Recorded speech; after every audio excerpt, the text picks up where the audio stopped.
Welcome to the most eye-opening and soul-stirring confession you've ever heard. A confession so raw, so real, that it will make you question everything you thought you knew about power, faith, and betrayal. This is Dangerous African Confessions HD, and today, we're taking you behind the pulpit, into the shadows where sacred secrets are hidden and lives are shattered. Imagine this. A respected pastor, a pillar in the community, a man of God you trust with your deepest problems, has a dark secret that no one sees. But a young, innocent house help, working in his home, becomes the silent witness to a life-altering scandal. A pregnant mistress, an affair that could bring down the whole church, and a dangerous cover-up led by church elders with money, power, and secrets to protect. Stay tuned as we dive deep into this explosive story. If you're ready for the truth, make sure to like, subscribe, and share this episode. Turn on the bell icon so you never miss a jaw-dropping confession. Let's get started.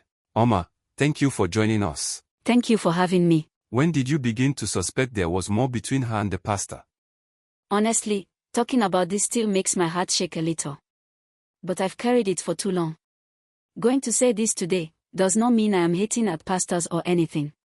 It is because of the conversation we've had that I think is right for me to speak up. You see, when people look at pastors, especially the big, booming ones with thousands of members and cars lined up outside their churches, they imagine holiness, perfection, untouchable anointing. But me, I saw the cracks. I lived inside that house. I cleaned those rooms. I washed their clothes. I served them tea. And I saw what many never will. Let me start from the beginning. But I wouldn't want to put any name out because it's still fear for my life. He is well connected, as you already know, and what I know and I have seen, he can do anything to me. I was just 19 when I came to the city. My mother had died 2 years before, and I was staying with my aunt in a small village in the eastern region. Life was hard. No food, no money for school, and honestly, no future.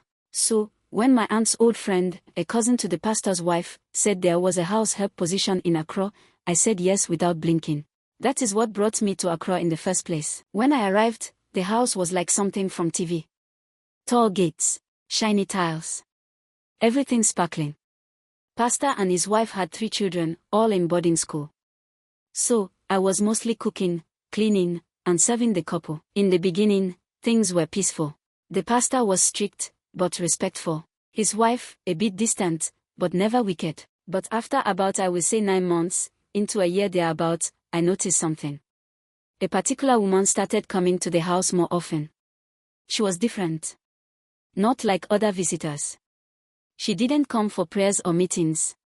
She came during odd hours, mostly when Madam wasn't home. Sometimes mid-morning, sometimes just before evening. She was always well-dressed. High heels clicking through the hall, perfume filling the air, nails polished. I remember her red lipstick vividly. Always red.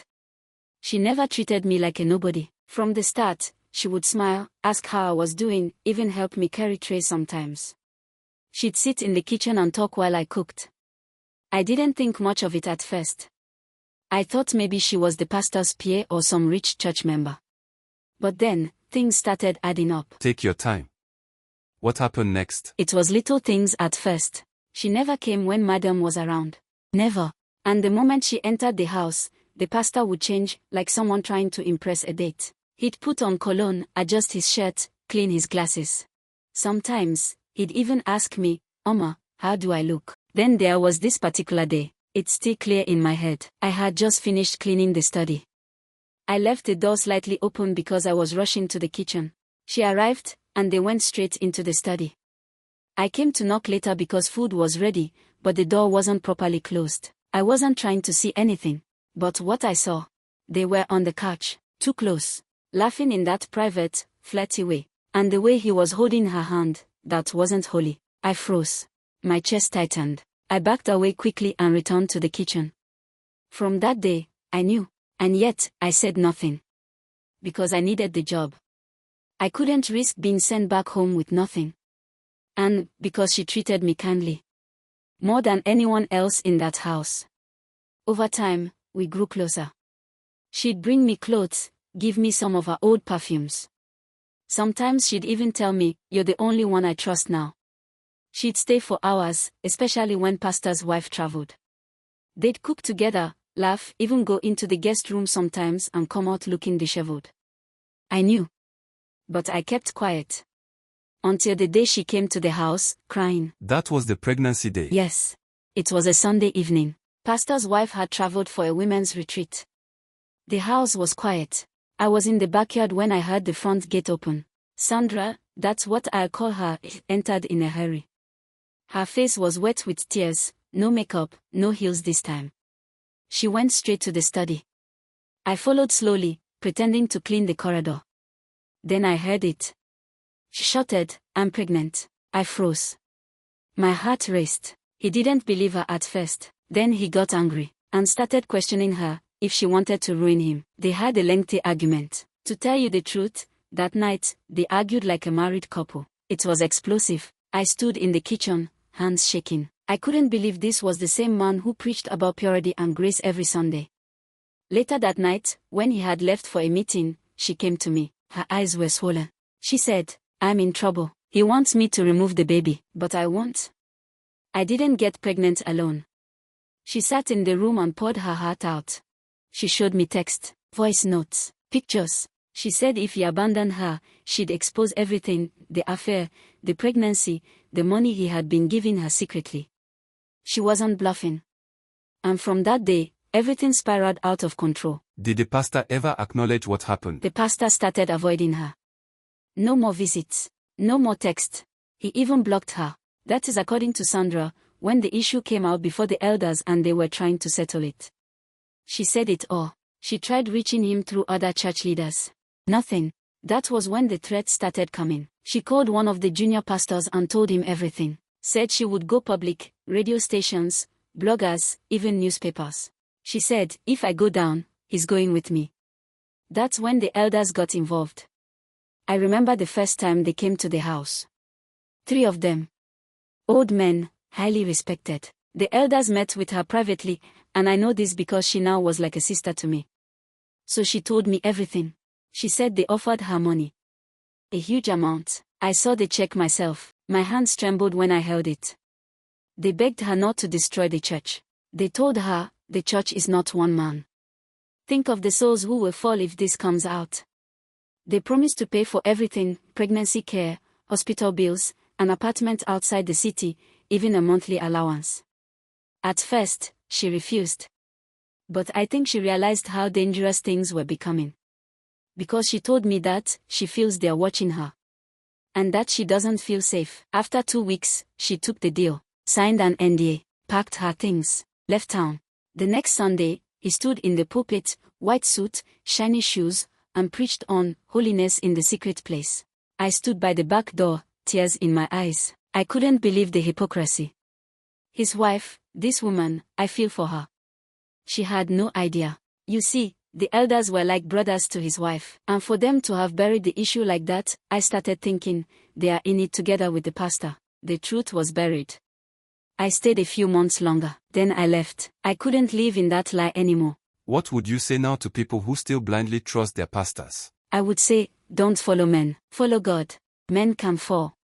Men can lie. They can preach fire and live in sin. Fear God, not pastors. I'm not telling this story to destroy anyone. I'm telling it because silence protects the wrong people. Sandra could have died in silence, but thank God she survived. Omar, I want to take you back a bit. You said you started working in the house when you were just 19. I can imagine you were still trying to find your feet. Let's talk about that first year. What was your first impression of the pastor as a man, as a husband, and even as a man of God? The first year felt like a movie. When I got to the house, I was fresh from the village. Everything was overwhelming. The size of the house, the neatness, the smell of lavender everywhere, the way things were arranged so perfectly, it was like entering a different world. And the pastor, at first, I was in awe of him. You know, back in the village, you only see men like that on TV. Big men of God with booming voices and miracle crusades. When he walked into a room, you felt it. He didn't speak much to me, but when he did, it was always calm, polite. He had this deep voice, very measured. You'd think twice before speaking back.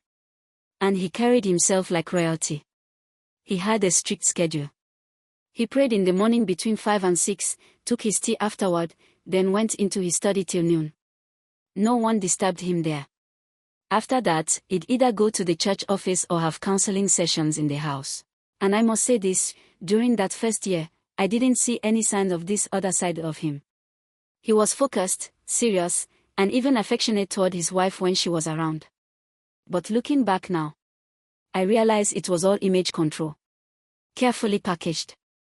The same way he would rehearse his sermons in front of a mirror is the same way he managed people's perception of him.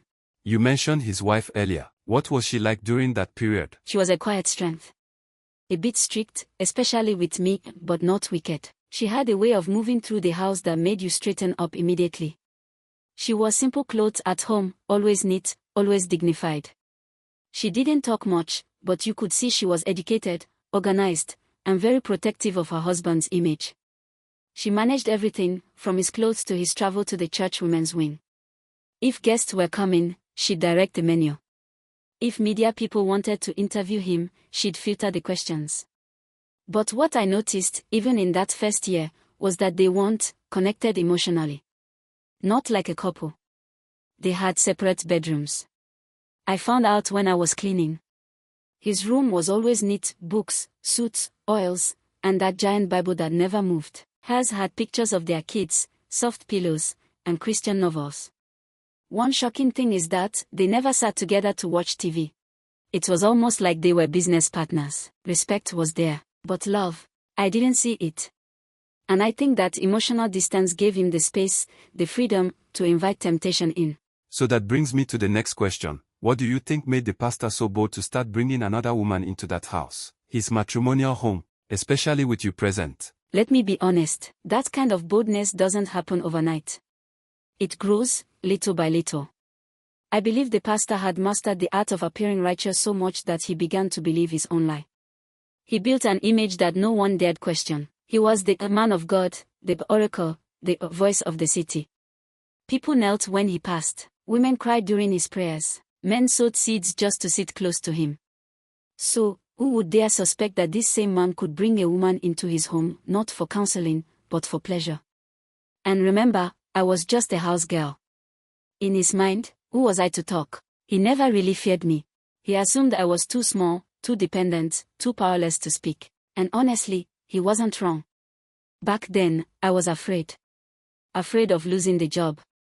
Afraid of being accused of gossip. Afraid of being blamed if anything ever came out. You see, I also blamed the wife also. His wife traveled often.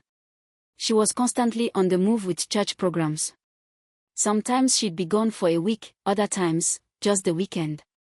But every time she traveled, the woman, Sandra, would appear. The pastor grew comfortable. At first, it was small visits, an hour or two. Then it became overnight stays in the guest room. He started asking me to bring special food when she came, fried yam and chicken, fruit platters, sometimes even wine. And here's the part that shocked me the most, he told me to always keep it between us. He said, this is not for everyone's eyes. But he said it with a smile, as if it was a normal secret, not a dangerous one. So, to answer your question, what made him so bold? I think his power, the kind of unchecked power that convinces a man that God won't punish him, that even if he sins, grace will cover him, because he's too anointed to fall. That's heavy. So, at this point, you were now part of this dangerous silence. Witnessing everything. Carrying it in your heart. How did that affect you, emotionally, spiritually? It tore me apart. I started avoiding church. I couldn't lift my hands in worship knowing what I knew. Sometimes I'd see him preaching and feel sick. But at the same time, I was trapped. That woman, Sandra, she had a soft spot for me. I remember she even telling me, the stranger, that, if things go wrong, you'll be the only one I'll trust. So, I held her secret like it was my own life. But it was killing me inside. And God.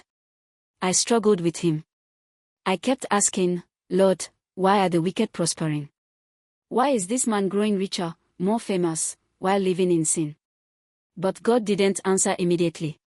He waited, and eventually, the truth tried to break out through that pregnancy. Wow. I want to ask something that's been on my mind since you started telling this story. When everything began to escalate, Sandra's pregnancy, her threats to expose everything, the elders came in, right? So, I want to ask you honestly, what role did the elders really play? Was it about protecting the church, or was it more about protecting the pastor's reputation? Let me tell you the truth. The elders didn't come to fix the problem, they came to bury it. From the way they entered the matter, you could tell their minds were already made up. They didn't ask many questions. They didn't want to know how it started, or what the pastor did wrong. Their focus was one thing: how do we make this go away, without a scandal?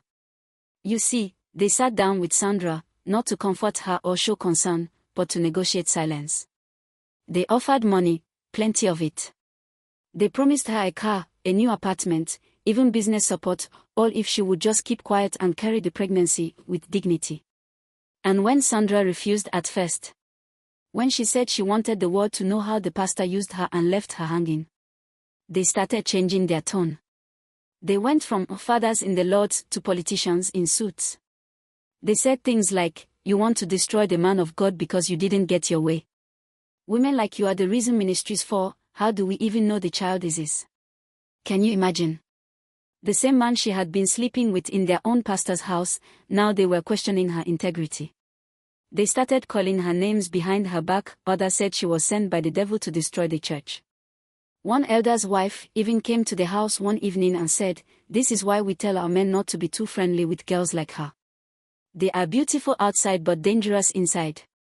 Sandra was pregnant, abandoned, but instead of compassion, they gave her judgment, because she dared to speak out. That's when I understood something dark and painful. In some churches, not all, but some, it's not righteousness they protect. It's reputation. Not the name of God, but the name of the pastor. Not the people, but the image of power. I understood that from that time that Sandra wasn't the only victim. The whole church was being deceived. But as long as the lights were on, the offerings kept coming in, and the pastor stood on stage shouting Hallelujah, nobody wanted to break the illusion. That's heartbreaking. So basically, they silenced her and turned her into the villain. Yes. And they almost succeeded. I saw it all. I saw the cover-up happen before my very eyes. They didn't solve the problem. They just paid it to go away. So what really happened to Sandra? Eventually, she took the money. Not because she wanted to, but because she was alone. Her parents didn't know. That I knew, because she didn't come from the area. And she made sure she would not tell them before she understood what will happen. The man who made her feel special now saw her as a threat. You see, what pushed me to even stop working for the pastor is that I remember my last visit to her. She stood in the kitchen with me, held her belly, and told me that I should never let a man of God make me forget I am a child of God first. I still remember the sounds at night. The way the house felt like a graveyard during the day. Holy on the outside, but haunted within. Thank you, Oma. What you've shared today will open a lot of eyes. It's a painful truth that sometimes what's polished on the altar is rotten underneath. To our listeners, this episode wasn't shared to mock or shame, but to warn. Truth, no matter how uncomfortable, is better than a lie wrapped in holy garments. As we wrap up today's episode, one thing becomes clear: power, when it's abused, creates a darkness that can destroy lives. But the truth, no matter how dangerous it may seem, is the light we need to find our way back to integrity. No church, no leader, no person is above the truth, and it's our responsibility to seek it, even when it's buried deep beneath layers of lies. To anyone out there who feels trapped in silence or fear, whether you're a victim of manipulation, betrayal, or corruption, remember this: the truth is your strength. Speak it, even when it feels like it could destroy everything around you. Because in the end, the truth will always set you free. If you've learned anything from today's story, let it be this: never let fear keep you silent. If something doesn't sit right, don't be afraid to ask the hard questions, no matter who is involved. Thank you for joining us on this eye-opening journey today. Your support means the world to us, and together, we'll continue uncovering the stories that matter most. Make sure to like, comment, and subscribe if you haven't already. We want to hear your thoughts. What do you think about today's confession? Drop your thoughts in the comments below. And don't forget to share this episode with someone who needs to hear the truth, because as we know, the truth is dangerous, but it's the only way forward. Until next time, stay vigilant, stay aware, and remember, the truth is out there, always waiting to be uncovered. I'll see you on the next episode of Dangerous African Confessions HD. Stay safe and stay strong.